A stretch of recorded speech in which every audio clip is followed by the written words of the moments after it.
If you came across this video, it's your reminder that something incredible is coming towards you. Open up, my friend, open up. I want to take you for a walk at this very colorful place. And I want to take you a bit above you today, a bit above your current perspective. So, I'm an artist, and many times I mention this too. When I get a message, when I get an insight or an inspiration, something to share with you, I usually get it in a picture. I see a picture, and then I kind of turn it into a message. So I'm doing it through painting. You can find my paintings on AttractPassion.com. And I'm doing it through videos. And yesterday I've been meditating, and this picture found me. And it was very interesting because it took me above the space and time. It took me above what we know as the third dimensional experience of life, and it taught me how would it be if we would tap into kind of like a higher self perspective. And then suddenly I felt so small, and my current life situation felt so funny, and I was very proud of how far I've came, and I've seen all the journey behind me, in front of me, and yeah, it was a very nice experience. But then the message was like, remind people to get into this perspective more frequently, because you see, usually we explain ourselves in this triangle shape. Like on the lower two corners you have mind and body, but then on the upper corner there's spirit, right? So spirit can see mind and body from above, and therefore you can see yourself more objectively.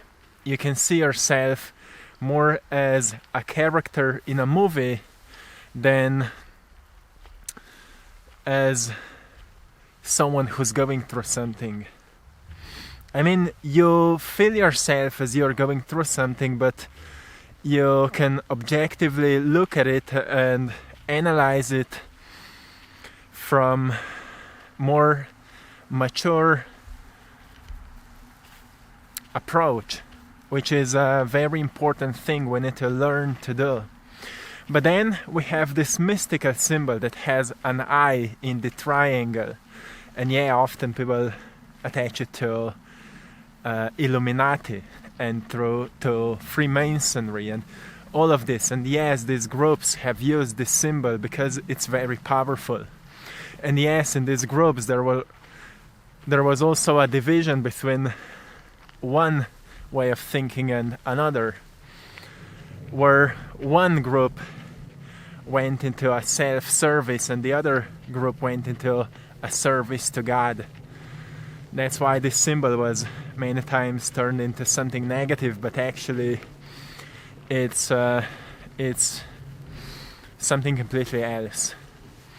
So when you have this triangle of your mind, your body, and the spirit, in between the eye is God, which means God is in your spirit, it's in your mind, and it's in your body, it's in everything.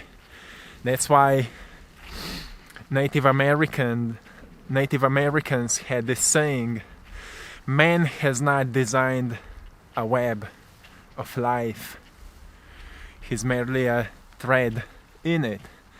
And what he does to himself, he does to the web. You are a part of everything, and God is a part of you. And therefore God is in everything, and what you do affects everything. So what you do affects God, and what God does affects you.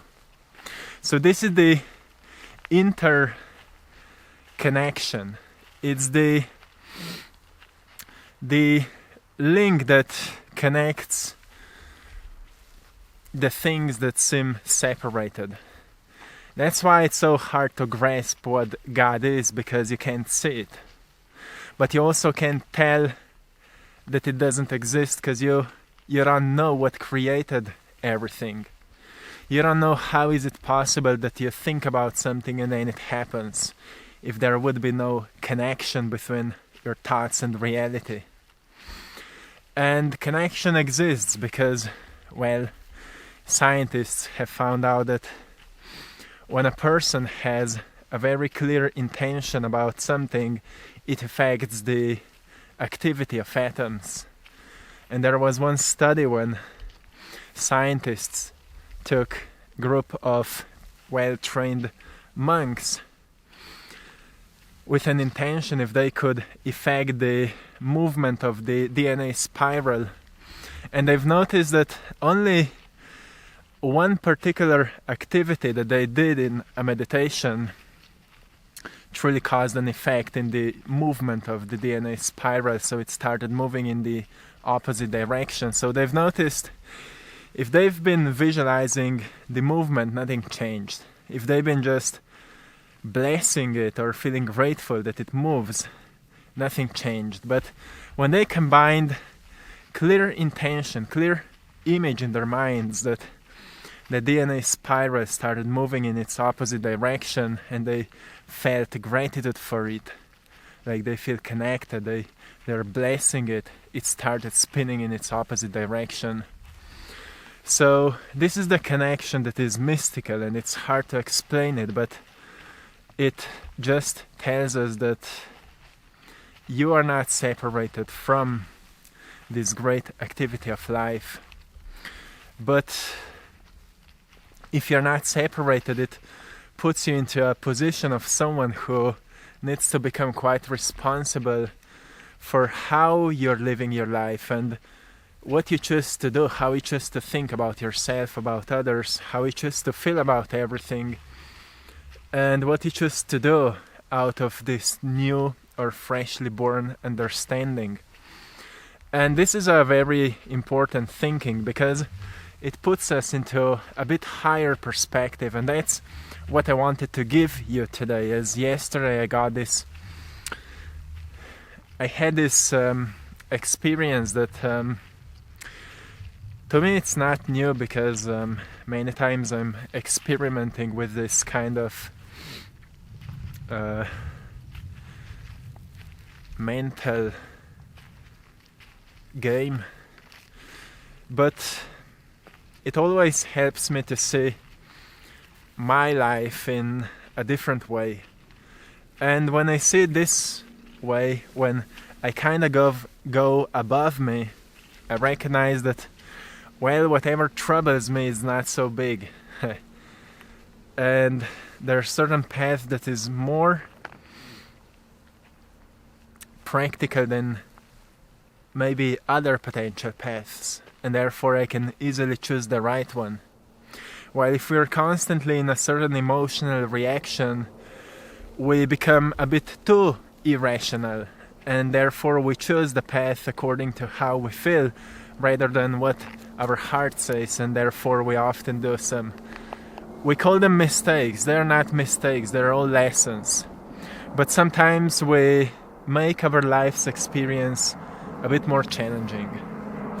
But at the other times we have no control over what is happening, so something very tough may happen, like maybe what's happening right now with the fires, with the wildfires in LA.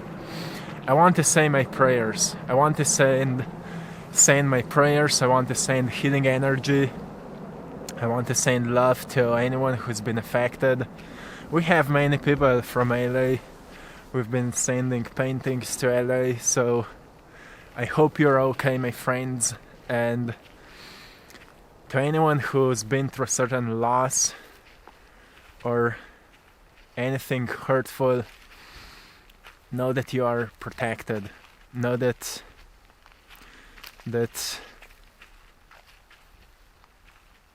You are supported. My love is going to you, my friend. And when things like that are happening, we can't say we've created it, we've manifested it. Because we didn't. We're part of the collective. And there's what Carl Jung called collective unconsciousness, which has just as much power over your reality as your own consciousness. Actually, it has more power over your reality because 95% of the time you're unconsciously walking around, running under certain programs, which is important to know because, well, when your life is hard, you must realize that your beliefs are not the most supportive for the life you want to live, but then you also shouldn't feel guilt for not having the right beliefs because, well, your environment trained you to be who you are. And it's also a good thing because it gave you certain strengths, certain wisdom, certain realizations that make you unique, and therefore you could use your story for the advantage of society rather than as a weakness of your character. And when you use your story for the advantage of society, you start thinking bigger. You go above the mind and body, and you tap into what we call spirit. And that's when you really become spiritual. You don't become spiritual because you buy some crystals and you meditate. And I'm not judging you, my friend. The thing is just that it's always about what happens when you practice it, what wisdom the practice gives you, and how you use the wisdom. This is then logos, how to tap into a state of logos, which is a state of divine orchestration of the universe that guides the process of nature to keep evolving constantly. And how can I participate in this process? Well, you don't need to dress certain way, you don't need to use certain words, you don't need to be certain way, you just need to in tune with it. You need to become more holistic in your life, so you recognize that, well, if there is a stream and rivers are a manifestation of it, your thoughts are manifestations of it, they're streaming. It's not like one thought and then another after 2 hours. There's a stream of thought. You go on the road, there's a stream of cars. If we want to go to somewhere, we need to move with the flow of time to move from point A to point B. So there's stream to the motion. If you want to move, you need to move with the stream.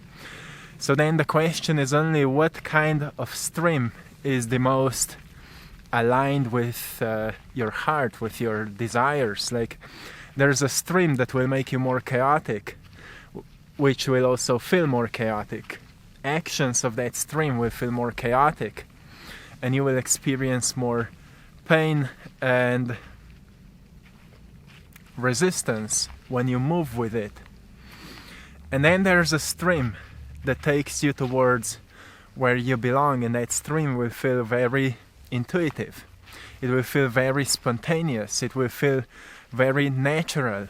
That's why we say we fall back into the flow. We fall in love, right? I've been talking in one of my previous videos about that. We say we fall into love because we fall back into our nature. You see, another scientific study was actually studying the nature of genius. The nature of geniuses. Like, they've been studying little kids. What make them geniuses? And they've recognized it's creativity. All kids have had a very high level of ability to creatively resolve a problem. So genius is someone who can creatively resolve a problem of certain particular challenge. And then they've been tracking these kids through years, and they've noticed that more they're getting older, more they're losing this sense of creative thinking. So they've recognized that to not be a genius is a learned thing. To be a genius is our nature. So we've all been taught to think like we are not geniuses. We've been all trained to think that we are not smart and wise. But we've been born wise. Sure, maybe we've been born without a sense of morality and all of this, but we've been born very, very wise. And the point is that you need to learn to fall back into your nature. You need to know your nature. If you want to become more natural, you first need to know your nature. You see, people are talking nowadays a lot about authenticity, like become more authentic. But what does it mean? To be authentic firstly means that you take responsibility for not being a victim of your life, which doesn't mean you say, well, I'm just fine with everything that's happening, but you stop blaming others. But this is not the real authenticity. The real authenticity is that you get so in touch with your nature that you can identify what doesn't feel natural to you. And as you start identifying what doesn't feel natural to you, again, you don't need to go into extremes. But you can notice, okay, the way I speak is not how feels natural to me, it's how I've heard certain celebrities talk. The way I dress is not what fits me, but how I've seen someone on Instagram.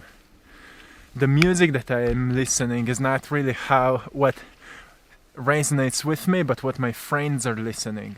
And that's how you slowly start falling back into your nature until at some point you become more natural. And as you become more natural, you notice that you don't need to force your life anymore. You don't need to, because when life is pulling you, there's a natural order to life. Like, trees are growing, birds are flying.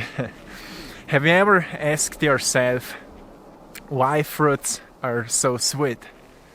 This is very interesting because, well, the reason why fruits are so sweet is so they would be attractive to animals, because when animals eat them, they also eat the seeds that are usually inside of the fruit.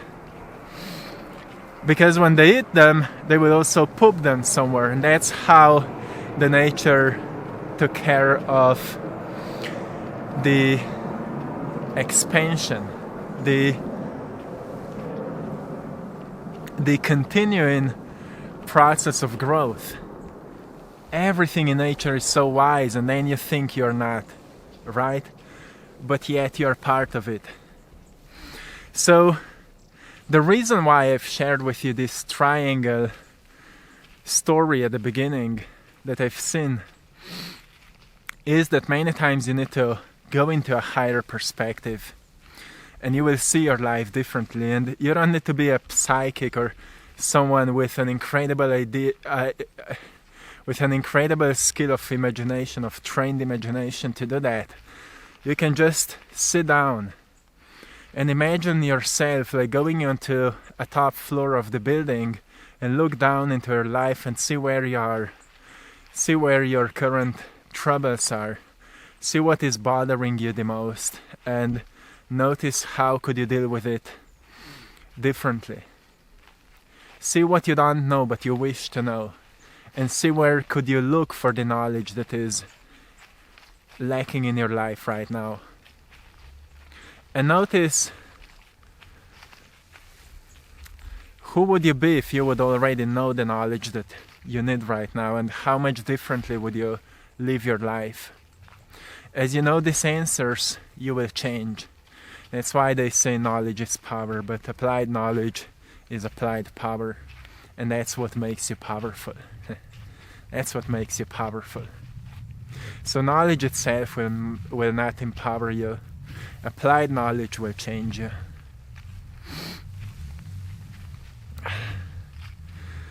So ask yourself, if you would, let's say you think that God is somewhere above you. which is not correct. But let's say you think God is somewhere above you, and you meet him or it. You go there, you meet God, and you ask God for guidance, and God says to you, look down, see yourself where you are, and before you judge yourself, see how worse your situation could be. And just imagine how worse your situation could be. And imagine it for as long as you will be able to see how worse it could be. Because most of the time people only want to improve their lives without realizing that their lives are quite improved already according to what could be. And it puts us into the middle point where we experience gratitude. Gratitude shouldn't be forced. It should be experienced as our natural state. And we don't experience it as our natural state because we are not in the middle. We are on the edge. And we are only on the edge because we think our lives should be better, but we don't think how much worse they could be as well. How much worse your life could be as well. When you understand that your life could be much worse than it is today, you will be grateful. And when you will be grateful, you will think about your future more clearly. You will think about your challenges more clearly. It's not to make you feel passive, like, I'm grateful for my life, so I will not change anything. You see, the reason that we have a free will, so we can change anything, almost anything we choose, most of the things that we choose, is not so you would be escaping from troubles. It's so you would build discipline to carry yourself through troubles and therefore build muscle. Because you need muscle firstly to survive. Then you need the muscle to thrive. And then at the end you notice that maybe that muscle was never there just to make you strong, but to teach you how strength feels like. So then you can help someone who feels weak. And therefore your muscles just helped you to go through something that made you wiser, so then wisdom can be shared with someone else. And once you figure this out, you recognize that you are part of evolution, not part of the problem. You're part of evolution. And whatever you're going through right now is only preparing you for everything you've been dreaming about. And that's why I said at the beginning that something great is coming into your life, and it will surprise you. It will surprise you in many ways. But it will not be the end of your story. It will only be a wonderful beginning. And you already know that, because you feel it in your heart. The point is that you follow it. Follow it, my friend, because it will not disappoint you. It may shake you up here and there. It will. It may shock you here and there. But as Rumi said, keep breaking your heart until it opens. Right? Keep breaking your heart until it opens. That's what you need to know. So don't get lost in pain. Also reward yourself with pleasure for maintaining with whatever life brings to you. Reward yourself for your bravery. Reward yourself for your strength. Reward yourself for your courage. But don't reward yourself for laziness. Don't reward yourself for laziness. Sometimes the greatest reward for laziness, therefore, could be pain. Because pain will teach you that not always you deserve what you want. Sometimes you need to be worthy of it. And to be worthy of what you want, you need to show up and become the one that can have it. And that's hard to understand sometimes until life forces us. So we must change.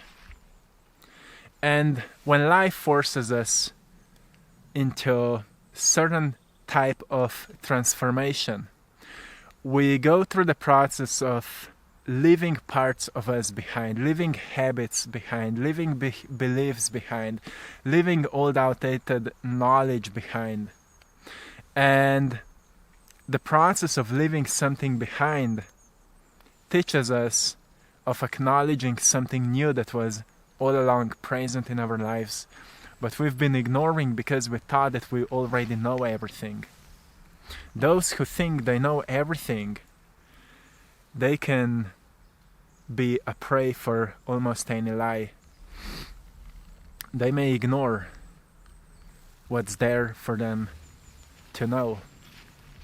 So when we move through this process of desolation and we shake off the weights of the past, we are becoming lighter. And to be lighter also means to be enlightened. You will be enlightened because you will know that your own ignorance was usually a source of your own troubles. And then the solution for your own ignorance is acknowledgement, which means that you need to be exposed to something you've been avoiding. And then you need to learn how to resolve it. And as you learn how to resolve it, you learn to be better. And as you learn to be better, now you know what it means to be worse than who you are when you improve something about yourself. And suddenly you have forgiveness for your old self because your old self was ignorant and your self today is a bit wiser. So once again you have grace for yourself because you took yourself quite far in your life. And that same approach must be applied for your future self because there's a future self that is waiting you to become it. And right now you may feel deeply pulled towards your future self because, well, it's an exciting future that awaits you. It's an exciting future that awaits you. So my friends, I will leave you here. I hope you've enjoyed this spontaneous walk. It's quite a beautiful place. It's been a while since we've been in nature, and it felt good. Yeah, it felt good. So I'm sending you lots of love, blessings, and power. I want to say thanks to everyone for choosing to support my art on our store, AttractPassion.com, or Etsy store, AttractPassion. Also thanks for everyone to joining our Patreon page for more exclusive content, and also follow me on Instagram. There are 2 pages. One is for daily inspiration, the second one is for my art gallery. Go and check it out, give me a follow, write me a message if you have anything to share. And yeah, I will leave you here. Have a wonderful day, my friends, and till next time, one love.